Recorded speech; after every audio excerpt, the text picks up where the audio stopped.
Tudo bem, pessoal? Nós estamos agora no mais um podcast aqui da Renascença Podcast com o venerável da loja Antônio Eusébio da Costa Rodrigues Filho, com o professor Gualhardo e o assessor dele, Kevin. Se não é assessor, vai ser assessor, né? Talvez, né? Vai ser provavelmente. Por mérito, né? Por Já mérito. é. Gualhardo, por favor, se apresenta para quem nem te conhece, porque tem muita gente que te conhece aqui já. Tu é uma constitucionalizada aqui na cidade de São Luís, não é isso? Beleza. Eu olho para ti ou para alguma câmera? Pode olhar, fica à vontade. Eu vou olhar para ti que está conversando Tá bom. comigo. Então, olha só, eu sou o Gualhardo, Diogo Gualhardo Neves, nasci em Imperatriz. Na época, meu pai tinha um cargo no INCRA e nasci lá, mas logo pequeno voltei aqui para São Luís, a família voltou para cá. Sou formado em História pela Universidade Federal do Maranhão, tenho um mestrado e doutorado em Ciências Sociais também pela UFMA. Sou formado em Direito pela Universidade Selma, advogado desde 2006. Escrevo, tenho textos, livros, enfim, sempre quis ser professor. Quando ainda na sala de aula lá, meus colegas, os alunos, né, queriam ir embora da universidade o mais rápido possível. E aquilo me dava angústia, porque eu gostava e eu queria ser professor, estava na minha meta ser professor. E aí eu realizei esse sonho e, graças a Deus, a gente está aí há 11 anos na docência do ensino superior. Quantos anos você tem, Gualhardo? 45. Pois é, eu tenho 53, foi meu professor, viu? Cara, Duro tu pra parece passar. mais novo, viu? Parabéns. É o cabelo. Pode ser, né? É o cabelo. Do professor mesmo? Foi meu professor de constitucional lá.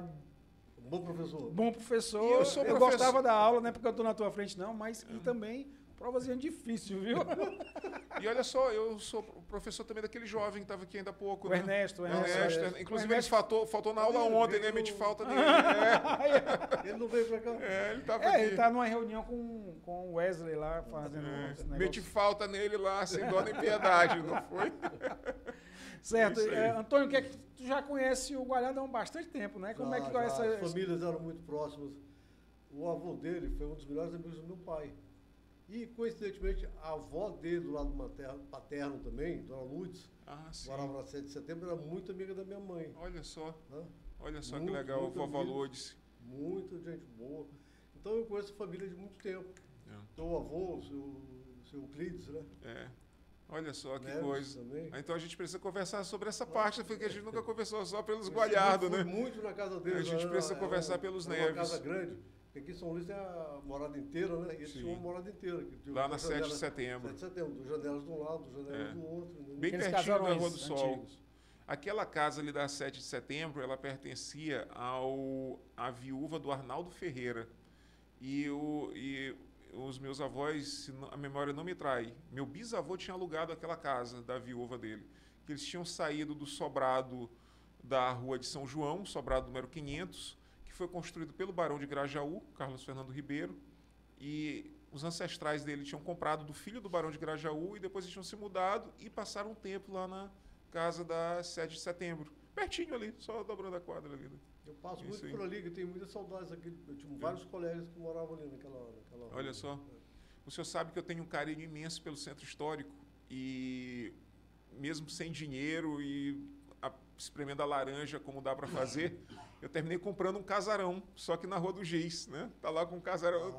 Eu faço hoje meu escritório lá. Eu tenho um escritório para atender os clientes da advocacia no Renascença, mas o meu escritório, onde eu paro lá para escrever, fazer minhas reflexões, é lá no casarão lá da Rua do Temos Giz. uma casa ali perto, né? Lá Na Rua do Giz também. Na Rua do Giz também. Na Rua do Vocês Giz têm uma casa também, lá? é. Olha Lá só. é- usada como galeria, né? Como... Lá, se eu não me engano, é o chão. É o Chão? chão. É um ateliê de Tá. artes chamado Chão. Olha só, não sabia. É Olha só alugado que lá, legal. como galeria. E aí, Devia ter falado com a gente antes, que a gente, né? a gente- eu vou lhe, é porque eu não sabia dessa sua ligação com os Neves. Eu vou lhe dar um livro de presente chamado Ligeiras Lembranças. Foi meu último livro, que é a transcrição de uma caderneta de um trisavô meu, que a filha dele casou. A filha dele é a mãe do seu Euclides, que o senhor conheceu do meu avô Euclides. E teve um irmão dele que trabalhou conosco na semana. Sim, tio Zé Zé Neves, Neves, Zé Neves. que o senhor deve uma figura, eu lembro Uma figura, claramente, entendeu? esposo de tia Chica, que eu tenho um carinho imenso por ela, Chamava de Francisca Toninho, ele Carvalho. tava na semana, ei, Toninho, não sei o quê. Não, a gente precisa, eu vou lá lhe fazer uma visita ou aqui mesmo a gente conversar sobre essa parte da história. E para quem não É sabe só aí, você o conhecer. professor Gualhardo, ele é imperialista? Monarquista. Não, olha só, mas eu vou aproveitar essa tua pergunta, porque quando você fala assim, imperialismo, tu é imperialista... Dá um tom pejorativo, Dá um tom né? pejorativo porque é uma ideia de poder. É tipo assim, o imperialismo Mas foi americano, proposital o que eu imperialismo inglês. Então, na verdade, quando a gente fala de monarquista, a gente está falando de outra coisa. A gente está falando da defesa de um sistema político e da tradição brasileira. Né? Então, é uma coisa Certo. diferente. Tem uma coisa interna ao Brasil. Um DNA. É, como um fosse. DNA, exatamente. Né? O DNA que está lá na fundação do país, lá na cruz dos templários, lá na vela das caravelas, está lá na origem lá. Né? E é isso aí. Eu fiz propósito essa pergunta, para ter essa noção. O Pedro Alves Cabral foi um templário. Eles vinham lá com o símbolo, aquela cruz lá nas velas das sabiam que caravelas. estavam Lá procurando, né? Exatamente. Mas ele vinha, não era uma chancela, não era um selo para dizer assim, tu está sendo pago por mim, vá procurar as riquezas por mim, é? Então Não está na nossa genealogia, inclusive na de São Luís. Qual é o nome da cidade? Ela evoca um santo católico que foi rei. Né? Então isso está lá na origem da Constituição Social Brasileira. A gente vive hoje o Brasil, a minha ideia é que o Brasil é uma espécie de um corpo sem alma. Parece que a alma saiu e está aquele corpo ali abandonado. O Brasil precisa reencontrar a sua alma, né? As suas raízes, a sua origem. Então, quando a gente fala em monarquia, inclusive é um resgate da própria identidade brasileira, que está meio perdida, assim, meio sem rumo. Reencontrar um rumo. Isso aí me levanta um fato que ocorreu, e eu me lembro de um político britânico, não me recordo o nome dele. Ele disse que o único país da América do Sul que talvez tenha futuro é o Brasil. Aí perguntaram por quê? Ele disse, porque ele foi monarquista na sua essência. Né? Então, tem um escrito, isso é oficial, do embaixador dos Estados Unidos na época, no Rio de Janeiro, e quando foi tomado o golpe lá de 15 de novembro, aconteceu a proclamação da República, e ele se perguntou assim, mas por que isso está acontecendo? Porque o Brasil tinha um regime de Estado estável, ao contrário de seus vizinhos. Então, você via golpe de Estado na Bolívia, você via golpe de Estado no Paraguai, golpe de Estado na Colômbia, Venezuela, todos os vizinhos brasileiros com golpes de Estado, com cerceamento de liberdade, etc. E o Brasil tinha um governo com a imprensa que atacava Dom Pedro II, fazia caricatura dele, insultava o Codidê, fazia o diabo e estava lá, era uma democracia. Então, era inexplicável por que aquilo estava acontecendo. Né? Então, vários representantes diplomáticos estrangeiros ficaram absortos com aquela situação que aconteceu ali naquela data. Então, a monarquia em si é o poder moderador de fato, então é isso, né? Ou não só o poder moderador, porque o poder moderador ele foi uma criação brasileira que deu muita autonomia interventiva para o imperador dentro da política brasileira. O que não é comum nas outras isso é absolutamente incomum e não corresponde à teoria original do poder neutro do filósofo Benjamin Constant. O poder neutro é um poder que surge em momentos de crise do Estado. Como ele falava, ele dizia assim, olha, você tem 3 poderes. Esses 3 poderes correspondem a 3 molas. Essas molas estão dentro de um motor trabalhando o tempo todo. Quando uma mola se cruza com a outra, ela não tem força sozinha para voltar para o seu lugar de origem e voltar a trabalhar normalmente. Então, ele dizia que, nesse momento, quando uma mola se entrecruza com a outra, devia vir um poder para recolocar as molas em seus lugares, esse poder se afastava e deixava de novo as molas trabalhando. Não sei por que então, esse é o poder neutro. Alguma coisa parecida com pois hoje, é, né? Agora o que acontece? Tá as molas lá, a corte misturada com o executivo, o parlamento omisso, e cadê a força para colocar as molas de novo nos seus lugares? Aí, uma boa proposta para a gente voltar para a monarquia, né? O povo, né? Não, o povo sofre a violência. A proposta do... O que acontece? O povo é uma vítima nesse processo. O povo não tem como... O povo reclama, o parlamento não faz nada. O povo sofre as decisões judiciais da corte. O executivo está mancomunado com a corte. O povo, na verdade, é uma vítima. Ele não tem a força para restabelecer as molas em seus lugares. Então, era preciso um poder constitucional instituído para restabelecer aquilo ali e retornar ao seu lugar de origem. Inclusive, o Benjamin Constant, ele era um francês, franco-suíço, ele conheceu as atrocidades da Revolução Francesa. E ele sabia que essa coisa de jogar para o povo o tempo todo as obrigações podia resultar em violência, em caos. Então ele disse assim, olha, a gente precisa organizar os poderes. Né? Então aí ele defendeu, ele tinha os 3 poderes, legislativo, executivo e judiciário, e poder neutro, que era aquele poder interventivo em momentos de crise. Delegar para o povo, só para o povo, deu um Robespierre da vida que guilhotinava todo mundo, né? Decapitando todo mundo. Então, quem conhece o caos sabe que às vezes não é essa a resposta. Né? Engraçado que essa alternativa de jogar pro povo é desculpa, né? É desculpa. É desculpa, né? Porque povo a gente sabe que o povo, infelizmente, não E é o que está vitimado. Dentro dessa combinação de judiciário com executivo, é o que está sendo vitimado. Está sofrendo as sanções, é bloqueio em redes sociais, prisões ilegais, enfim, é isso que está acontecendo. É o que você sente quando vai pegar um ônibus, o ônibus está lotado e você não tem como reclamar. E no dia seguinte você vai de novo. E no outro dia de novo. E cuidado com o que você reclama nas redes sociais, que pode ser interpretado como um atentado ao Estado de Direito. Isso pode ser um problema para você mais na frente. Tá certo. E voltando aqui para São Luís do Maranhão, eu tenho algumas perguntas aqui sobre império na época. Como é que a elite maranhense se portou com o império? Como é que foi essa relação aqui com a gente? Então, olha só, em primeiro lugar, a gente precisa saber do que a gente está falando quando fala império. Império é o Brasil imperial. Então, não se fala mais de Portugal. Brasil imperial. Certo. De 7 de setembro de 1822 a 15 de novembro, ou 17 de novembro, depois eu posso falar sobre isso, de 1889. Então, você tem ali 64, 65 anos de Império do Brasil, que não se confunde com o Reino de Portugal que veio antes. Isso acho que tem um problema sério, porque, diferentemente das colônias portuguesas, nós deixamos de ser colônia para ser o Reino Unido. O Reino Unido em Portugal. E talvez isso nós não temos as mesmas regalias das colônias portuguesas. Até em termos de passaporte, nós temos uma proximidade mais próxima, muito ligada a Portugal, porque o Rio de Janeiro foi sede do Império Português. Né? Quando Dom João VI se instala no Brasil, o Rio de Janeiro é sede de todo o Império. Isso é algo que a Europa não via. Uma capital europeia fora da Europa, a Europa não tinha visto isso desde a trasladação da capital de Roma para Constantinopla durante o Império Romano. A capital do Império Romano sai da Itália e vai para a parte asiática do Império lá em Constantinopla. Nunca, desde essa época, quando a capital do Império Romano passa a ser Constantinopla, que a Europa nunca tinha visto uma capital europeia sair da Europa. Saiu durante as invasões napoleônicas em Portugal, quando a capital do Império Português se estabeleceu no Rio de Janeiro. E aí toda a administração pública, toda a administração do Estado português se instalou no Rio de Janeiro. Né? E ali deu uma importância para o Brasil que Angola não teve, que Moçambique não teve, que outras colônias portuguesas, que Goa na Índia não teve. Né? Então ficou tudo concentrado. As luzes vieram todas para cá. Exatamente. Então tudo ficou concentrado no Rio de Janeiro. Tanto que o próprio Dom João VI, ele via o Rio de Janeiro como futuro de Portugal, o Brasil como futuro de Portugal. As pessoas, como elas não conhecem muito história ou mesmo a situação atual, elas dizem assim, Portugal é mais rico que o Brasil. O Brasil é muito mais rico que Portugal desde o século XIX. Inclusive, Portugal nunca se recuperou da independência brasileira. Né?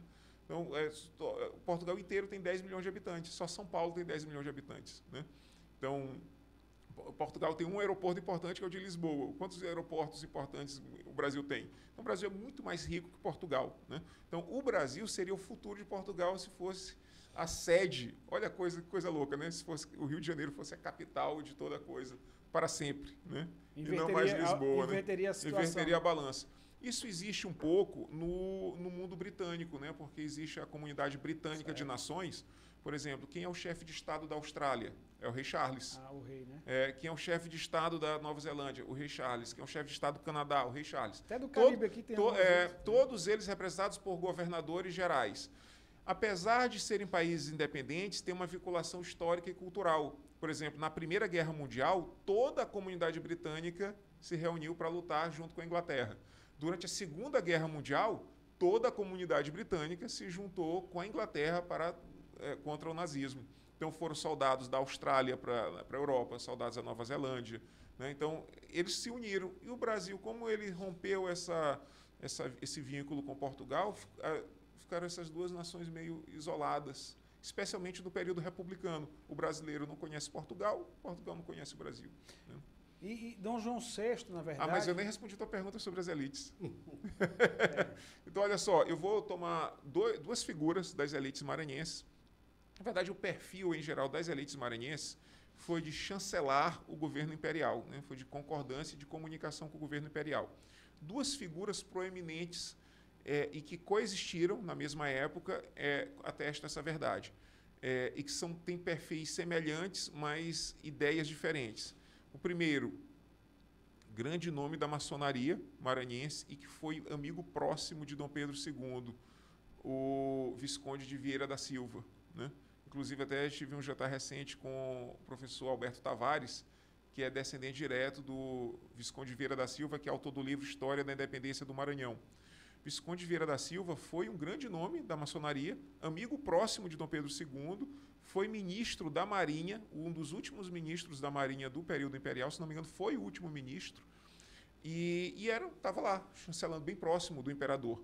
E outro que também foi muito próximo do imperador, que foi o Cândido Mendes de Almeida, foi autor do Atlas do Império do Brasil, um grande nome do Brasil imperial, mas que era antimaçônico, né? Ele era filiado ao ultramontanismo católico, ele foi advogado dos bispos de Olinda e do Pará durante a questão religiosa, que opôs o Estado brasileiro imperial, que apoiou os maçons, e o Cândido Mendes foi advogado dos bispos que seguiram a diretriz de Roma, proibindo os sacramentos para os membros da maçonaria, né?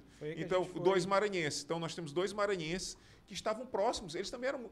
Olha só, enquanto o Visconde de Vieira da Silva era muito próximo do imperador, o Cândido Mendes de Almeida era muito próximo da princesa Isabel, que seria a sucessora, né? Então, eles eram muito próximos da família imperial. Então, as elites intelectuais e econômicas maranhenses eram muito próximos do governo imperial. Tanto que aqui não tinha praticamente movimento republicano que era marginal. O Maranhão foi o segundo, o penúltimo a aderir, né? Aí ele foi o penúltimo a aderir à independência, e quando houve a notícia da proclamação da República, houve uma revolta de negros aqui contra a proclamação da República, que é um fato pouco conhecido, porque o sujeito que falava em República aqui no Maranhão, que era o advogado Francisco de Paula Belfort Duarte, ele era um reconhecido escravocrata e racista. E aí, quando os libertos do 13 de maio viram que o cara que falava de República no Maranhão era um racista e vinculado à ordem escravocrata, eles imaginaram que a República iria reinstalar a escravidão. E aí eles se rebelaram contra a proclamação da República.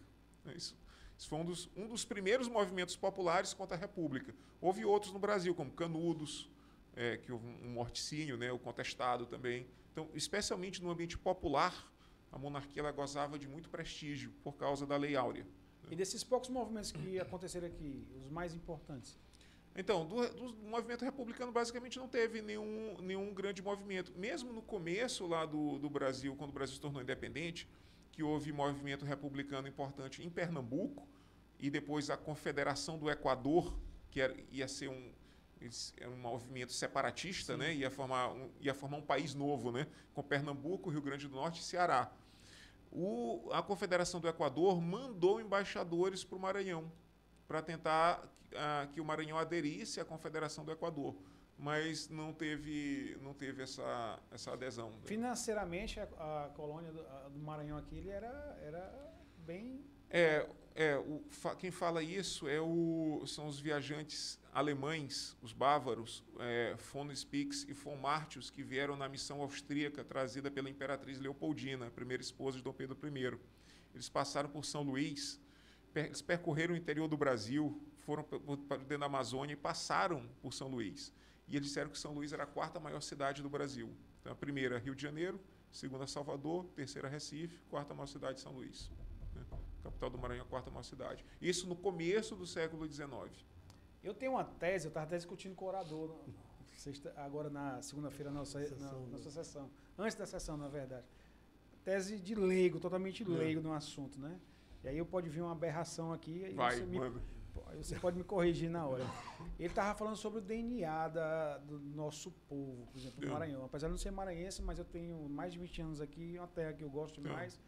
E eu disse assim, rapaz, por que esse DNA das colônias não se efetiva de fato, ou não se efetivou de fato, como nos Estados Unidos, naquelas colônias aqueles estados que ficaram, né, enraizados, defendendo aquele povo, aquelas grandes lutas. Eu penso que foi pelas lutas, pelas revoluções. Como você já está dizendo aí que teve poucas revoluções, e realmente teve, isso quando você defende o seu estado, defende o seu povo, defende sua nação com sangue, você agrega mais, aglutina mais essa identidade cultural da tua região. E quando isso acontece, é como se fosse uma nação dentro de uma nação. É o que mais ou menos aconteceu lá nos Estados Unidos, né? Com as colônias lá americanas. Então, eu penso que se tivesse mais revoluções, e se as revoluções tivessem mais sucesso, tivessem tido mais sucesso em relação ao Império, ao Império do Brasil, de fato, para a separação, eu acho que a gente teria um país mais coeso. Então, eu vou discordar da tua tese, porque houve essas guerras, né? Houve essas guerras. Por exemplo, as guerras chamadas guerras de independência, elas são pouco conhecidas. Na verdade, existe um mito que a separação do Brasil foi um pacto. Não, o Dom João VI eu deixo aí para você, Dom Pedro I, o país, e aí é um grande acordão. Não foi assim. Portugal resistiu o quanto pôde. Inclusive, aqui no Maranhão, houve guerras de independência durante que começaram em 1822, foram até 1825, pelo menos aí 3 ou 4 anos de guerra civil pela independência do Maranhão, pela adesão do Maranhão à independência do Brasil. Essas guerras vieram pelo sertão, a partir do Piauí, as chamadas tropas brasileiras, formadas por vaqueiros, fazendeiros pobres, índios, negros libertos, formaram tropas populares que vieram combatendo guarnições portuguesas desde o Piauí. Porque o que acontece? O Piauí ele era uma espécie de muro português para a defesa da Amazônia, da parte norte do Brasil. Então, Portugal tinha um interesse, meio que o sul, que eram duas grandes regiões, a parte norte do Brasil, onde Portugal tinha ainda alguma presença, e a parte sul, ali Rio de Janeiro, Bahia, que a presença brasileira já era muito esmagadora comparativamente às forças portuguesas. Mas na parte norte, Portugal ainda tinha alguma possibilidade de resistência. E o Major Fidié, um militar português sediado no Piauí, ele tentou e conseguiu, entre aspas, impedir a independência, a adesão do Piauí à independência. O Major português. O Major português, combatendo os independentistas na cidade de Parnaíba e depois em Campo Maior. Ele venceu os independentistas em Parnaíba e em Campo Maior e segurou o Piauí. E qual era a ideia dele? Se ele segurasse o Piauí, ele ia segurar o Maranhão, que era muito rico, ia segurar o Pará também, que era muito rico, Belém, né? E a parte norte da Amazônia. Então, a Amazônia inteira, na verdade, né? Que se ele parasse ali as tropas brasileiras no Piauí, ele asseguraria toda a Amazônia, incluindo Maranhão e Pará, para Portugal. E o que acontece? Ele vence lá em Campo Maior, na Batalha do Genipapo, ou do Genipapeiro. Inclusive, você passando pela estrada lá, na estrada de Campo Maior, rumo a Teresina, tem duas espadas enormes que cruzam assim a estrada, que simbolizam... Tem um monumento lá da Batalha do Genipapo, que os brasileiros perderam. E aí ele sai em perseguição dos brasileiros rumo a Caxias, aqui no Maranhão. A vila de Caxias manda um emissário pedindo que o Major Fidié se apresente imediatamente em Caxias para combater os independentistas lá. Eu acredito que a administração de Caxias já estava colapsada e combinada com os brasileiros. E eles montaram uma armadilha para o Fidié. Quando o Fidié chega em Caxias, ele é emboscado pelos brasileiros e ele é preso lá em Caxias, né? E aí cai o Piauí e eles vêm combatendo pelo Vale do Itapecuru todas as guarnições portuguesas até Rosário e os brasileiros vencem todas. Só sobra São Luís. Aí São Luís, como é uma ilha, eles não têm marinha, não conseguem passar para São Luís. O imperador Dom Pedro I manda o almirante Lord Cochrane para ameaçar bombardear a cidade. O almirante inglês. O almirante... ele não era inglês, ele era escocês. Escocês? Mas na Marinha Britânica. Se ele ouvisse isso, eu te dava um tiro de canhão, chamando ele de inglês. Mas ele estava a serviço da Marinha Brasileira e ele vem com a nau Pedro I, que era um navio da Marinha Portuguesa, que foi apresado e convertido para a Marinha Brasileira, e ele ameaça bombardear São Luís e ele depõe a administração portuguesa na cidade. E aí faz a consolidação. E eu estou te falando que só das guerras no Maranhão e mesmo depois da independência, os portugueses tentaram se restabelecer. Tinha muitos portugueses aqui. Muitos, né? Até 1825, os portugueses tentaram dar as diretrizes políticas aqui, então guerra civil, muitos combates. Então essa lenda que, não, foi muito pacífico, o brasileiro não luta pela terra, isso aí... Morreu muita gente. Não, então. Morreu sim. Lá em Campo Maior tem um cemitério da Batalha do Genipapo, né? Infelizmente, o brasileiro é doutrinado a acreditar que ele não luta pela terra e que ele não tem identidade, né? Eu acredito que isso tem todo um esforço político para retirar a identidade brasileira e deixar o povo assim mais fácil de ser dominado. Mas o Brasil do Manuel Beckmann aqui também. É Manuel Beckmann. Manuel Beckmann foi da época das 13 colônias dos Estados Unidos, né, do século XVII, né? Ele defendia o liberalismo, né, o comércio, o direito de fazer comércio. Né? Então tem uma então força... isso é um engodo, dizer assim, não teve. Mentira, sempre teve batalhas pelo Brasil. É uma figura esquecida, né? Hoje, pois é, né, uma tragédia, né?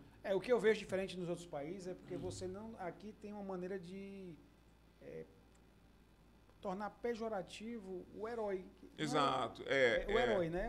Isso aqui, o cara não estava lá, não estava no burrico. Mas aí eu acho que... Estava com diarreia, não sei o quê, mas rapaz... Mas isso é uma coisa assim, meio mais recente. Isso vem aqui do...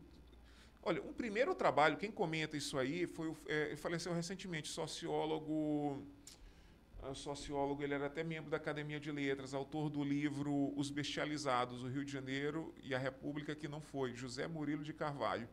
Ele dizia o seguinte, que os republicanos, eles fracassaram em republicanizar a sociedade brasileira. A sociedade desigual e tal, então os republicanos fracassaram nesse projeto. Mas os republicanos lograram êxito em ridicularizar a monarquia. 99% dos brasileiros vão dizer assim, quem vai ser o rei? Eu vou só se eu for o bobo da corte, não sei o quê. Então, os republicanos conseguiram idiotizar o brasileiro a ponto dele ridicularizar a monarquia. Então, nisso eles tiveram total êxito, venceram assim de 7-1. O próprio João era apresentado com glutão, que anda com um frango aqui no... E ele era foi o cara cabeça o cara que botou o império no Rio de Janeiro. Primeira faculdade de medicina, primeira faculdade de direito, não é isso? Pois é, isso já foi o Pedro I. Então, mas o Pedro I é apresentado como mulherengo, né? O Pedro II é apresentado como um homem fraco, um gordo. Então, o esforço de ridicularização dos republicanos é um êxito assim, realmente louvável. É de bater palma como eles conseguiram transformar o brasileiro em um cara que ri da própria história. Então, fake news não é um negócio não é novo, não. Não, ao contrário. Vergonha da própria identidade. Inclusive, no dia da proclamação da República rolou muita fake news, né? O Major Solon, que depois vai ser sogro do Euclides da Cunha, que escreve Os Sertões, Major Solon divulgou uma fake news na Rua do Ouvidor, que era a rua onde todo mundo se encontrava, os intelectuais, enfim. Ele divulgou uma fake news que o imperador tinha mandado prender o Marechal Deodoro da Fonseca. Para ele provocar raiva nas tropas. Isso aconteceu mesmo, né? Então, rolar fake news sempre rolou assim a 3x4, cara. Primeiro o WhatsApp era o sino da igreja, né? O sino da igreja. Eles passavam com um panfletozinho lá divulgando. O Deodoro Fonseca era monarquista. Ele entrou... Pois é. Era maçom também. Maçom também. Amigo próximo lá do Pedro II. Também. Mas o português, de fato, ele é um povo esperto, né? Não, tô falando é um povo esperto mesmo, porque ele enrolou o Napoleão faz um bocado de tempo, né? Tu sabe que isso está escrito pro Napoleão no diário dele, né? Que o único dos reis europeus que conseguiu ludibriá-lo foi Dom João VI. Porque Dom João VI fazia um jogo duplo com os ingleses e com os franceses, dando presente para os dois. Aí o Napoleão deu o ultimato, aí não teve como. E na Segunda Guerra também. Portugal não foi invadido, não foi pressionado. Olha só, sabe-se hoje que na Segunda Guerra, o Salazar era o Salazar é amigo de Hitler, um fascista, não sei o quê, mas Salazar liberou a ilha dos Açores, o arquipélago de Açores, uma base aérea dos Estados Unidos, que foi a principal rota de bombardeiros durante a Segunda Guerra Mundial. E hoje se sabe disso. Então, até recentemente, ninguém sabia da operação da... Em Portugal, ele tinha um... Então, esse negócio de fazer um jogo duplo, né? Que era uma coisa para tornar mais duro o aço. Olha só. Eu esqueci o nome do... Eu soube agora... Tem um livro que escreveram sobre isso. Era uma matéria-prima para tornar mais dura a carapaça dos tanques. Olha só. Então, eles fazem o jogo duplo, né? Das 3 rotas aéreas dos Estados Unidos que passavam bombardeiros para a Europa, né, havia os bombardeiros, você tinha a rota do extremo norte, que é pela Groenlândia para chegar na Inglaterra, então por causa do frio era impossível, né, condições climáticas, década de 40, aqueles aviões voarem naquilo ali.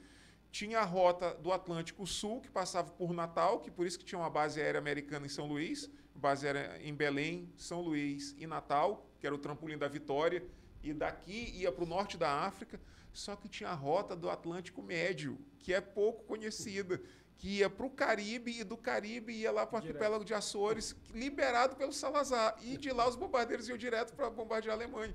Aí, pô, o cara tava fazendo um jogo duplo lá, cara. Ninguém tocava ninguém mexia em Portugal. Eu li um artigo falando sobre isso. O jogo duplo que eles fizeram no Império, né? Na invasão da França, né? E agora na Segunda Guerra Mundial também, que eles ficaram ali no meio termo, não entraram em guerra. Né? Então, e lá na época de Napoleão era o Dom João VI. Quer dizer, se fosse um rei brabão e tal, vou enfrentar Napoleão, não sei se sou machão, ia morrer lá. E Portugal tinha sido invadido, ia ficar por isso mesmo, entendeu? Salvou o povo de certa forma, salvou o governo, maior, né? Salvou o Estado português. E era o cara que dava com a tal da coxinha dentro do terno. Pois é, infelizmente a gente tem essa história. Já os americanos, por exemplo, eu não estou tirando ele como exemplo para nada, mas eles vangloriam os heróis dele. Então, se a gente pode ser... Até uma cena que é comum aí de nós olharmos nas mídias sociais, aquele da bandeira, né? O cara na Segunda Guerra Mundial, alguma de soldado levantando a bandeira, que nunca existiu. Nunca existiu aquele ali. Pois foi encenação. Pois é, e olha só, a participação brasileira na Segunda Guerra Mundial. O Brasil, fora... Não, me esqueço agora o nome dele. Tivemos um herói aqui, que era a FEB. Eu fiz uma exposição do Rui Moreira Lima lá na minha cafeteria. Pouco tempo antes de eu vender a cafeteria, eu fiz uma exposição sobre a participação do Brasil sobre os aviadores, a cultura da aviação. Né? A minha foi boa lembrança, Antônio Eusébio. Eu fiz uma exposição sobre a cultura da aviação no Maranhão. Isso porque veio, a convite da prefeitura, um youtuber que é o Fernando, que é dono do canal Aero por Trás da Aviação. E ele veio para fazer alguma propaganda de viagem para a prefeitura de São Luís. Eu digo, o Fernando vem aqui, eu assisto o canal dele, vou fazer aqui uma exposição na cafeteria sobre cultura da aviação. Né? E aí eu já aproveitei e já fiz também uma exposição sobre o brigadeiro Rui Moreira Lima, herói de guerra lá da FEB, né? Voou lá o P-47, lá em Missões. Escreveu o livro Sentapua. Eu tenho a primeira edição do livro Sentapua, editado na Itália, assinada por ele e dedicada ao Aeroclube de Carolina e datado de dezembro de 1945. Uma peça raríssima que fazia parte do acervo de Vovô Gualhardo. Ele está comigo hoje esse livro, guardado a 7 chaves, né? E foi dado para ele pelo Aeroclube de Carolina. Porque ele me emprestou. Né? Olha só. Está lá em casa. Você sabe que é pro lixo esse livro. Mas, ele tinha José, vai e volta. Devolve esse livro. Você então é um bom pedidor de livro, não é que devolve, né? É raro. E olha só, qual é o maranhense que conhece o brigadeiro Rui Moreira Lima? Ninguém. E ele foi perseguido por causa das ideias dele e tal. Então, eu falo isso para meus alunos. Eu falo isso para meus alunos. Ele não aderiu ao golpe de 64. E aí, por causa disso, o governo... Ele foi combater uma ditadura? Então, o governo militar cassou as comendas dele, ele foi preso. Foi uma vergonha que fizeram com ele. Para ter uma ideia, quem foi outorgar a patente de brigadeiro para ele foi Dilma Rousseff. Não precisa dispensa apresentações, né? Porque a ditadura revogou todas as... Está sentindo bem? Polêmica. Revogou todas as condecorações dele. Sabe por que ele recusou o apoio ao golpe? Tem uma carta muito famosa entre aspas, né, que o maranhense não conhece, eu deveria conhecer, escrita pelo pai dele, que era desembargador aqui do Tribunal de Justiça, o Bento Moreira Lima, que é uma recomendação, quando ele foi para o curso de cadete da aviação do Exército à época, né, que não existia a FAB, né, e ele foi treinar nos Estados Unidos, e o pai escreve uma carta de recomendação, e começa assim, dizendo... Um soldado que traz seu juramento leva sua pátria à desgraça. Alguma coisa quase nesses termos. Né? E aí ele sempre foi fiel ao juramento dele. Né? E aí quando vem o golpe de 64, ele diz, não, eu sou fiel ao juramento, a carta de 46, sou fiel ao presidente da República, eu não vou romper com o meu voto de fidelidade. Né? Então ele manteve, esse é o que o militar devia fazer, manter-se fiel ao seu juramento, e ele se manteve fiel. Se os militares lá, em 15 de novembro de 1889, tivessem mantido o juramento ao imperador e à Constituição, não teria acontecido o massacre de Canudos, que aqui não pode ser chamado de guerra, porque foi um massacre. O massacre foi mais de 40 mil sertanejos massacrados pelas tropas do exército, covardemente. Com baterias de canhões. Tiro de canhão. Eu tive lá em Canudos, cara. Eles são traumatizados até hoje. Eles não querem ver militar assim nem pintado de ouro. Né? Então, o que eles passaram ali, eu fiquei hospedado numa pousada, que a proprietária da pousada, os avós dela, foram da guarda pessoal do Antônio Conselheiro, que é apresentado na nossa cultura como alguém extremado, sem juízo, um louco. Né? Quando, na verdade, era um líder de uma comunidade. Né? Um líder comunitário, era lá o Antônio Conselheiro, é apresentado como louco, né, na tradição brasileira. Então, se os militares tivessem permanecido fiéis ao seu juramento, a desgraça do Brasil não teria acontecido. E aí tu vê, ó, não foram fiéis lá no juramento, aí teve lá o golpe em 89, golpe em 1930, golpe em 1937, golpe para depor o próprio Getúlio Vargas em 46, golpe em 64, e de golpe em golpe. Por quê? Porque não são fiéis ao juramento. Né? Isso é um problema muito sério. Né? Mas o nosso maranhense conterrâneo, que também não tinha nada de comunista, é isso que é engraçado.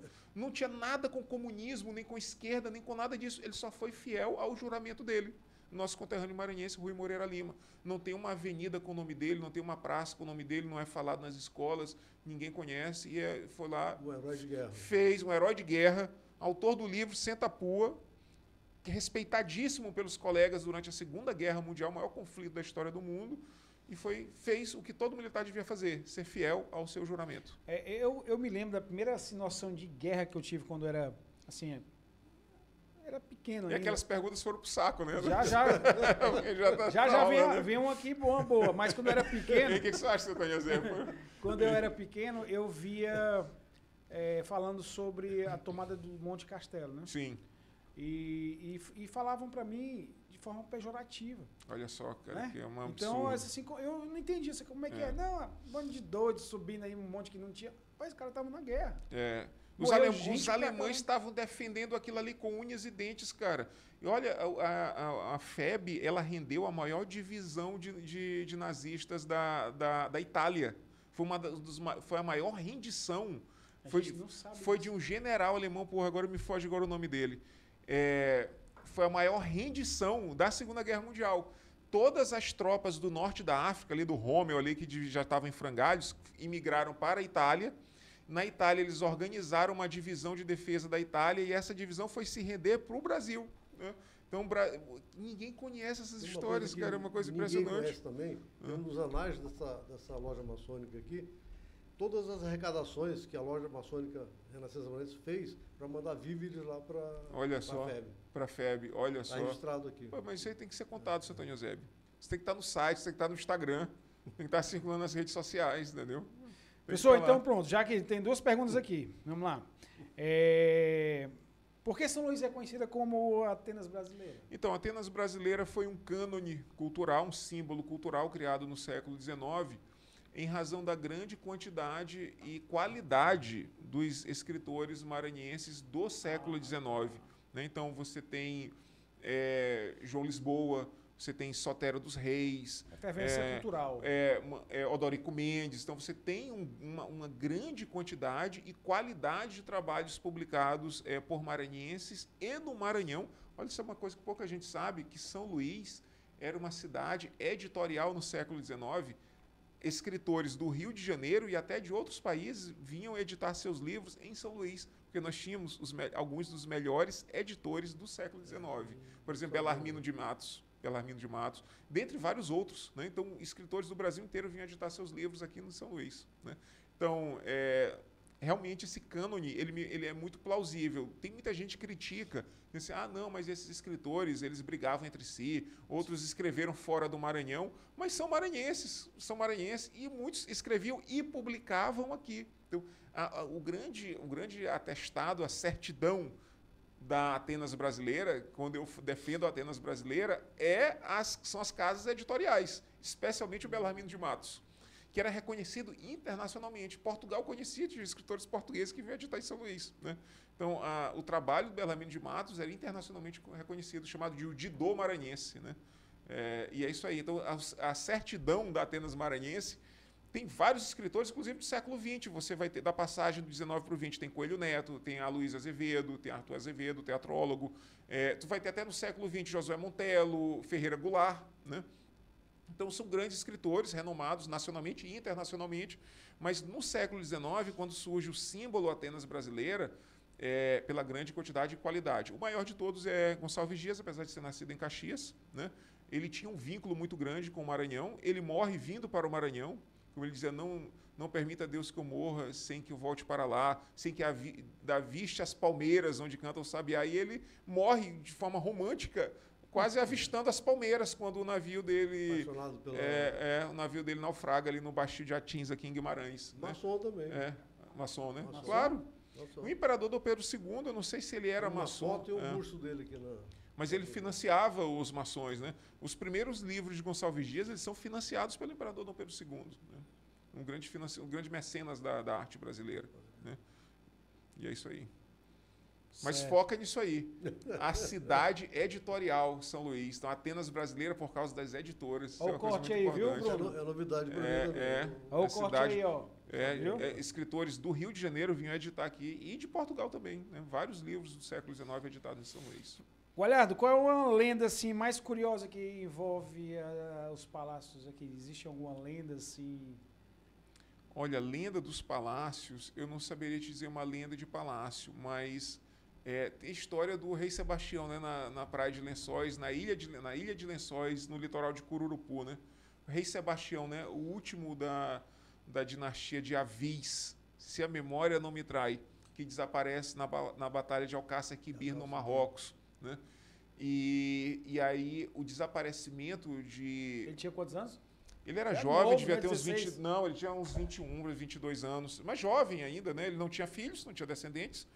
E ele desaparece dessa batalha e foi um grande trauma nacional para Portugal, porque Portugal estava no seu auge.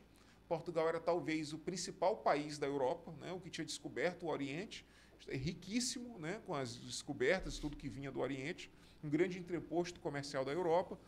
E ele desaparece no auge de Portugal e aquilo foi muito traumático, né?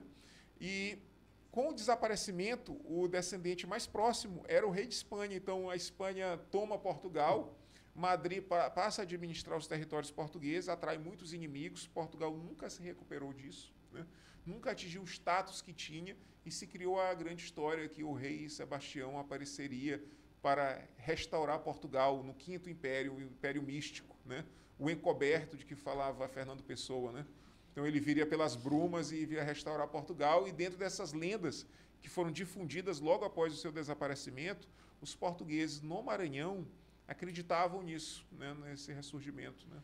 Então, que falta faz um assessor, né? Falou em Cururupu também, tem raízes familiares lá em Cururupu. Olha só, você tá... Sim. Pelo lado de mamãe, né? De vovó Eloidé. Você sabia que eu achei no jornal... Não sei se eu vou me lembrar, acho que era o nome O Jornal, em começo da década de 50. O casamento de vovô Gualhardo com a minha avó Eloidé, lá na nossa casa de Cururupu. Eles casaram lá. Legal. E o correspondente de Cururupu mandou publicar aqui em São Luís. Felicitamos o casal Eloidé e José de Ribamar Gualhardo pelo casamento e tal. Realizado lá em Cururupu, na nossa casa. Que ainda existe, está com a família lá, graças a Deus. Uma casa histórica lá. A gente já meio que falou isso, mas estrategicamente para o Império, aqui, São Luís era importante, né? Sim, São Luís foi muito importante, né? Um lugar estratégico, especialmente no começo do século XIX, um lugar muito estratégico, né? O Maranhão até 1830, até a década de 30, foi um grande produtor de algodão, né? Os melhores algodões do um dos melhores, né? Martins, Sabão Martins. Século XX já, né? O Sabão Martins, algodão hidrófilo, né? Você deve se lembrar da fábrica Martins. Lembro. Hoje estão só umas ruínas ali no Largo de São Tiago, né?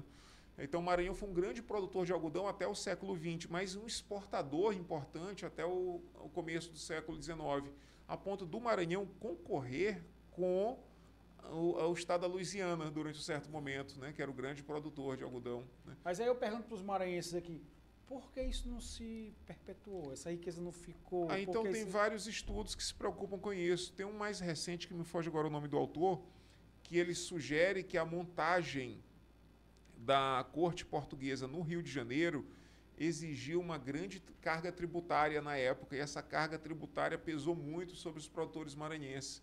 E aí o algodão maranhense terminou sendo vendido mais caro nos mercados ingleses do que o algodão americano. Quer dizer, o quilo dos infernos seria mais barato, então.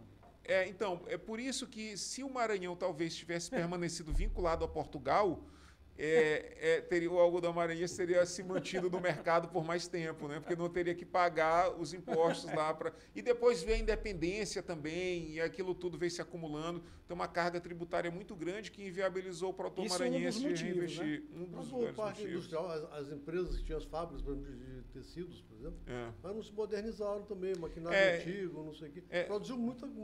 Sobre isso aí, seu Antônio Eusébio. Fábricas de Santa Isabel, por exemplo. O senhor conheceu, né? Conheci. Então, da família dos Abudes. Dos Abudes, né? Da fase final, né? Então, isso aí... Eu tenho um livro, né? Que é sobre a cânhamo, porque a cânhamo, lá onde hoje é o Ceprama, ela pertenceu à família de papai. Nós temos um cofre aqui que foi da cânhamo. Um cofre de... Não, o senhor tinha. Se eu tinha, que eu vou botar no meu carro ali. É pesadão, você não consegue. Pode levar. Não, legal, se prepara, você tá precisando fazer isso. Um cofre Tu pega de um lado, eu pego de outro. Foi doado, e eu, para trazer para cá, eu tive que quebrar todo o concreto dentro, sei lá o que era dentro, porque senão começou a afundar o piso todo aqui. Então, você sabe, a cânhamo, ela pertenceu aos meus ancestrais pelo lado paterno, né? Manuel Matias das Neves, né? Era o avô de meu pai. Manuel Matias, pai do Euclides, meu avô Euclides, e o Manuel Matias das Neves, ele teve uma participação muito importante no Maranhão no século XX, por exemplo. Ele foi um dos fundadores do Lítero, do Grêmio Lítero. A sede, como ele chamava, sede campestre, no Anil, era um terreno dele que ele doou para a instalação da sede campestre. Tinha uma sede social a sede social na João Lisboa. Ele foi o homem que mais tempo foi presidente do Lítero. Ele foi presidente do Lítero por mais de 20 anos em mandatos reiterados. Assim, então, ele foi uma figura muito proeminente. Eu narro essa história no meu livro chamado A Cânhamo, uma história fabril familiar. Clubes sociais que... Sim. Para quem não conhece, Lítero é um clube social pertencente à elite ludovicense, não é isso? E aí ele foi o proprietário da Cânhamo, né? E ele já tinha herdado do pai dele, que foi o Manuel Matias das Neves. Ele era o Manuel Matias das Neves filho. E ele foi o grande gestor da fábrica Cânhamo durante o século XX. Esse cofre estava com o avô do Tito Soares. Do Tito Soares, porque tem um parentesco com ele. Ele que trouxe esse cofre para cá. Nós temos um parentesco com ele, porque uma irmã do Manuel Matias das Neves é uma bisavó, é uma avó do Tito Soares. Tito Soares, né? Então a gente tem tanto que o Tito, que é filho dele, eu chamo de primo. Daí a gente tem essa vinculação lá com o Tito Soares. Também tinha um parentesco com a professora Teresa Flieger, que faleceu recentemente. Tito faleceu também. Pois é. A Teresa Flieger era fascinada pelo Manuel Matias. Ela fala sobre o Manuel Matias no livro lá. Né? Ela vinha muito aqui no asilo. Tinha um carinho. Eu só conheci ela agora fantástica. Eu conheci ela agora 3 anos antes dela falecer. Muito educada. Criei uma amizade fantástico. Criei uma amizade imensa por ela, assim. Convidei ela para ir na minha casa, mas não deu tempo, ela adoeceu, fez a cirurgia lá e terminou falecendo. Uma pena. Mas ela era fã muito do Manuel Matias. Ela sempre falava dele. O Tito era um dos melhores amigos que eu já tive na minha vida. Sim. E aí, olha só.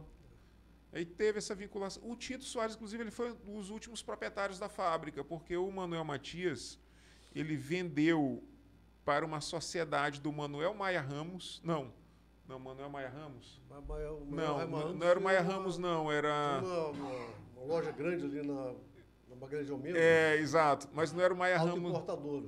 Não era o Maia Ramos, não. Esse que eu estou falando, ele foi até procurador, ele foi advogado da Associação Comercial. Eu conversei com ele em 2005.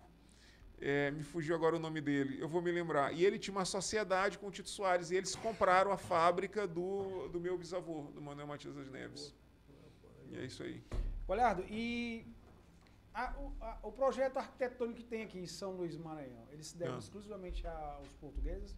Então, sim, a gente não tem nada de francês, né? A arquitetura é luso-brasileira no Maranhão. Então, olha só, os casarões de São Luís, eles são casarões resultado do gosto estético português, mas adaptado ao clima do Maranhão. Isso é muito curioso, porque os casarões de São Luís, que ninguém está dando valor, que está caindo aí, Todo ano caiu caiu o vizinho do meu. Eu comprei o casarão na Rua do Geis, caiu um do lado, caiu, agora em junho. Né? Um palacete de 2 andares. Esses casarões que nós temos aqui, o que nós tínhamos, eles não têm igual em nenhum outro lugar do Brasil. Porque o casarão de São Luís, ele é projetado para o clima equatorial. Né?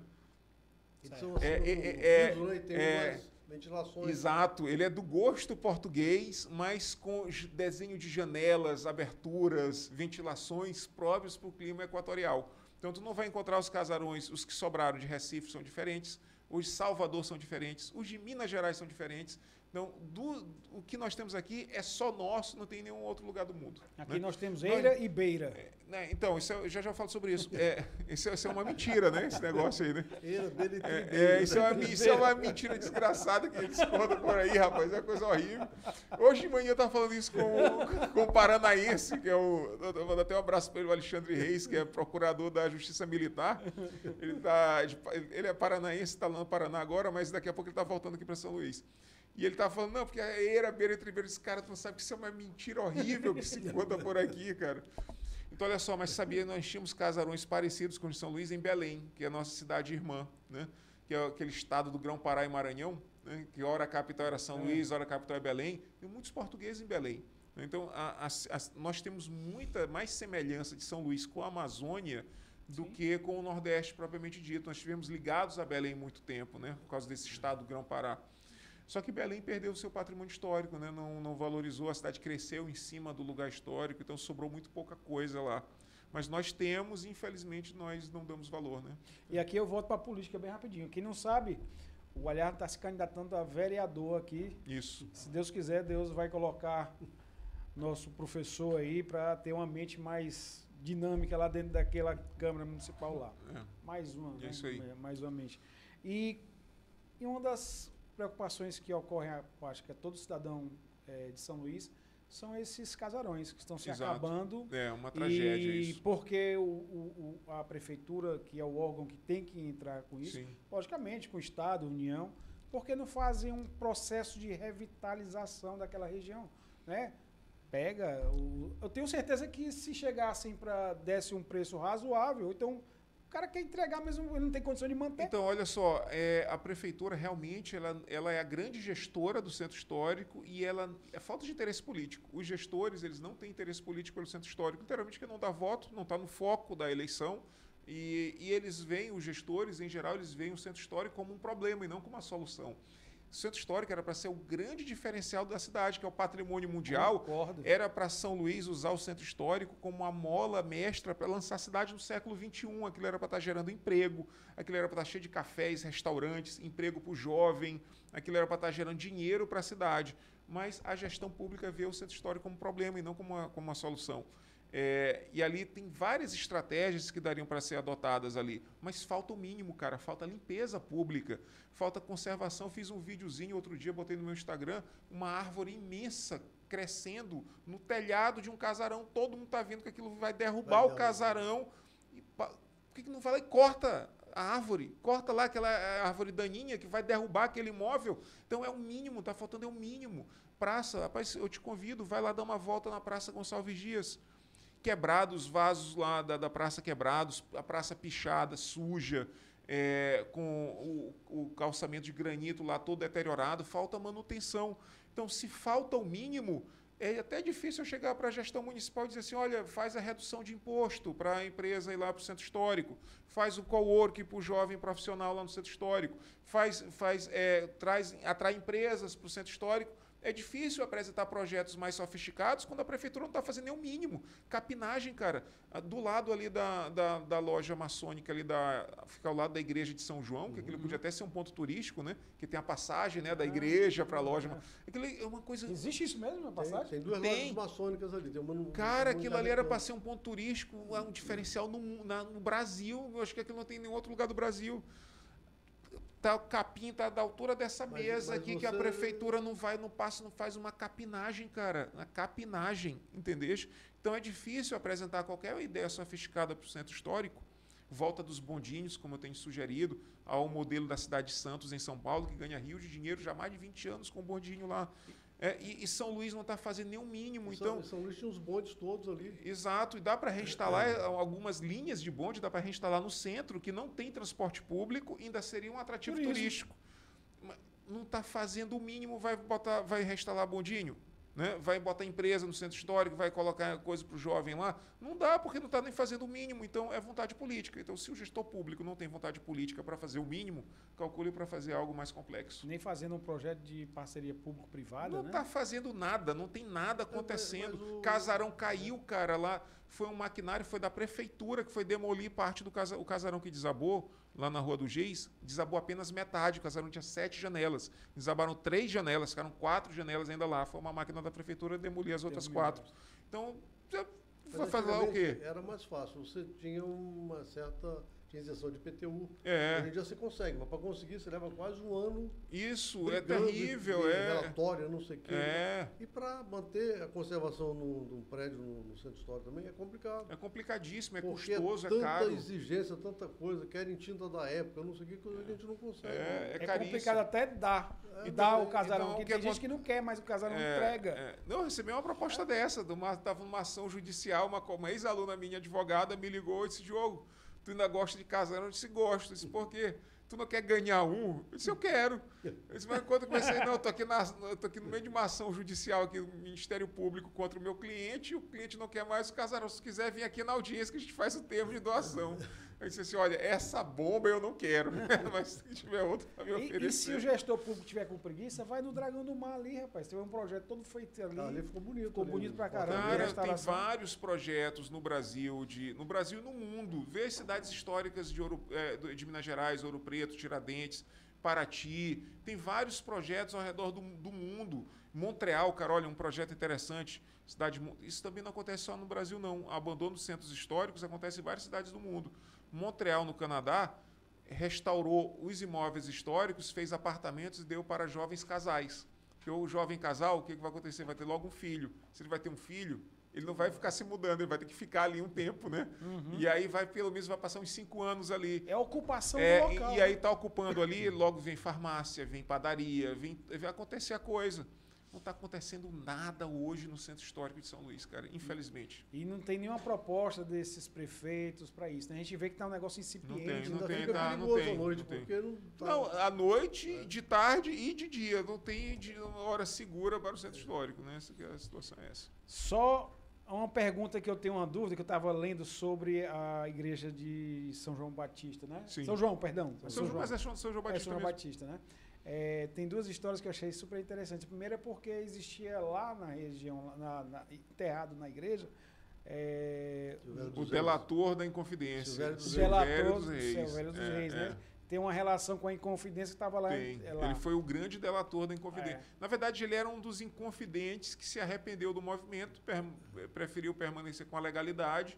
E ele foi enviado para o Maranhão, porque o Maranhão era uma província muito rica, né? Então ele foi subvencionado, ele passou a receber uma pensão e passou a viver em São Luís. Você veio como militar, alguma coisa ele ganhou uma patente, né? E outra história que tem interessante em relação à igreja é porque... Mas ele não está mais lá, sabia, né? Eles tiraram ele, né? É um absurdo, né? Um absurdo. É histórico, né? É histórico. Mas história aqui, nada é a mesma coisa. Outra coisa interessante que tem da igreja é a história do governador da época, que o governador tinha tido uma aventura amorosa com a... O senhor sabe dessa história? Uma aventura amorosa com um aristocrata da época. E aí ele pediu que, se fosse descoberto, pediu a promessa a São João Batista, que se não fosse descoberto, ele construiria a igreja, né? Isso seria no século XVII, né? Que foi a construção dessa igreja. Mas são lendas que se contam, né? Certo. O Aliado me diz o seguinte, e agora como político, né? Futuro político aqui. Sim. Quais seriam as propostas principais aqui para o nosso município? Para o nosso município. Então, basicamente, a gente tem... O Galhardo está se candidatando a vereador aqui para o município de São Luís, aqui nessa eleição agora que está vindo agora no dia 6 de outubro, certo? Então, eu tenho basicamente 2 linhas de pauta e elas vão convergir. Então, uma é abraçar o centro histórico como lugar de mudança da cidade, de transformação de São Luís para uma cidade rica e do século XXI. e a outra é a empregabilidade do jovem. Eu sou professor de 10º período do curso de Direito, você sabe, e eu tenho muitos, não são poucos não, são muitos alunos que vão embora de São Luís por falta de emprego. Isso por quê? Porque São Luís, apesar de ser uma cidade grande, uma metrópole, ela não se reconheceu ainda nesse papel, não é uma cidade que gera empregos, especialmente para o mais jovem. O mais jovem se forma, está com título universitário, mas não tem onde trabalhar, porque São Luís tem um ambiente hostil à geração de empregos, especialmente para essa faixa entrante, né? E aí vão muita gente para fora, para São Paulo, para Mato Grosso, para Goiás, para o Pará está indo muita gente, né? Então, isso para mim é muito dolorido, né? Muita gente boa que nasceu no Maranhão, estudou no Maranhão, mas não vai gerar renda no Maranhão. Então, isso para mim é um problema muito sério. E, do outro lado, nós temos essa oportunidade perdida, que é o Centro Histórico, que poderia ser um lugar de transformação da cidade e que, no entanto, é descartado, jogado no lixo pela administração municipal, e nem é dessa atual, isso já vem de muito tempo, né? Então, os gestores não acordam para esse lugar de futuro, de transformação que é o Centro Histórico. Então, a gente tem essa proposta de, inclusive, unir as duas coisas, o Centro Histórico com o jovem, né? Trazer o Centro Histórico como um lugar de geração de empregos, de transformação e de acolhimento para esse jovem profissional. Então, a gente tem propostas como restauração de casarões, como coworkings para jovens profissionais. Então, o jovem profissional ele tem um grande problema, que é montar uma estrutura para atender o seu cliente. É o jovem advogado, ele não tem como montar um escritório, ele está começando a carreira. O jovem psicólogo, ele não tem como montar um consultório. Então, o município poderia restaurar o casarão e fazer salas de coworking com ar-condicionado, com biblioteca, com disponibilizando notebook lá pro. E aí ele pode chegar até de ônibus, chega ali no terminal da integração, vai lá para o casarão, atende o seu cliente também. Então ele fica ali até 3 anos, que é o momento de dar o start na carreira dele. Então a gente tem várias propostas para o Centro Histórico acolher esse jovem profissional. Então, encarar o Centro Histórico como lugar de transformação da cidade, de mudança e também de geração de empregos. Isso tudo gera todo um ambiente que vai transformar São Luís em uma cidade empreendedora. Hoje São Luís é uma cidade que cobra impostos. A prefeitura aí faz um monte de gastos aleatórios, fruto de impostos cobrados dos cidadãos, mas que não cria empregos e empresas. Qual é a última grande empresa que veio para São Luís? Qual é o grande empreendimento que tem se instalado em São Luís? Nada. Todos os dias, todos os meses são anunciadas novas empresas se mudando para Fortaleza, cidades para Belém, cidades que crescem. São Luís não cresce, São Luís só sabe cobrar imposto. É IPTU, é ICMS, é ITBI, é imposto em cima de imposto. Cria-se um ambiente hostil ao empreendedorismo e hostil também à geração de empregos. Então, a nossa ideia é transformar São Luís em uma cidade empreendedora, gerando emprego, gerando renda, acolhendo o jovem, mantendo o jovem ludovicense aqui, trabalhando aqui, enfim, transformando nossa cidade, trazendo São Luís para o século XXI. Antônio, falar alguma coisa aqui? Tem que falar o número dele. Vou pedir já. Qual o partido? É o Partido Novo, novíssimo, está se instalando agora, está chegando agora mesmo no Maranhão, está crescendo, o partido cresceu muito no último ano, um partido muito promissor, com muitas ideias boas. Estou filiado ao Novo, acredito no liberalismo, né? O Novo é um partido que preza pelo liberalismo, pela liberdade econômica, pela liberdade de ideias, e a gente está junto aí nesse propósito. O que eu acho legal do Novo é porque ele faz uma entrevista com o candidato antes, né? A gente fez uma prova, né? E não é fácil, não. Um questionário longo, imenso. Eles fazem uma entrevista. Porque você tem realmente que ter o vínculo ideológico com o partido. E é isso aí. Bom. O número do candidato? 30456 na memória, com Gualhardo e outra história. Colocou? É o nosso slogan da 30456 na memória, com Gualhardo e outra história. Legal. Antônio, quer finalizar aqui? Só mais uma aqui para o nosso parceiro aqui. 30456 na memória, com Gualhardo e outra história. Tá pegando os gatilhos mentais, né? Tem que ser, né? Eleição é isso, né? Número, tem que estar na cabeça ali. Tu pode ter boas ideias, mas se o eleitor não lembrar do número, tá ferrado, né? E espero que ele retorne novamente aqui. Eu queria fazer um agradecimento especial a você, que foi uma surpresa te encontrar aqui, mas especialmente ao seu Antônio Eusébio, que é uma referência na nossa família. É um amigo, é uma pessoa assim que eu olho para o seu Antônio Eusébio, eu olho com admiração, e era uma pessoa que eu queria ser mais velho para ter conhecido ele há mais tempo e ter sido uma pessoa mais próxima dele, porque é uma pessoa de um grande coração, como toda a família dele, o doutor Luiz, que é uma pessoa que eu tenho uma estima imensa também. Obrigado.